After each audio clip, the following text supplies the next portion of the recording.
మహత్యం ఉంది. వికారాబాద్ అడవి ఏదో పిచ్చి మొక్కలతో మొలిచిన అడవి కాదు అధ్యక్ష, వనమూలికలతో కూడుకున్న అడవి. వఖారాబాద్ కా హవా లాఖోं का దవా, అంతేనా అధ్యక్ష? లాఖో మరీదోं का దవా.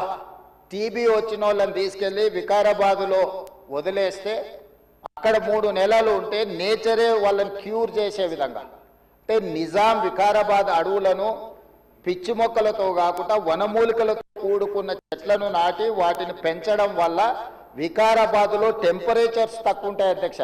హైదరాబాద్లో చుట్టుముట్టుతుండే టెంపరేచర్ కంటే 2-3 డిగ్రీలు వికారాబాద్ అనంతగిరి కొండల్లో టెంపరేచర్ తక్కువ ఉంటుంది.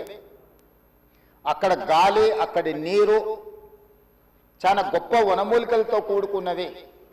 ఆ నీళ్ళే గండిపేటకు వచ్చి ఆ గండిపేట నీళ్ళే హైదరాబాద్ నగరానికి ప్రజలకు తాగడానికి ఇవ్వడం ద్వారా మన ఆరోగ్యాన్ని కాపాడడం కాకుండా మనకు తెలివితేటలను కూడా మెరుగుపరచుకోవడానికి నిజాం సర్కార్ ఇవన్నీ ఏర్పాటు చేసింది అధ్యక్ష.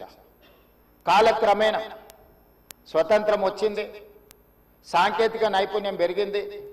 సాంకేతిక నైపుణ్యంతో నగరాలు అభివృద్ధి చెంది జలవనరులను కాపాడుకోవాల్సిన మనము ఆ దిశగా ప్రయాణం చేయలే అధ్యక్ష.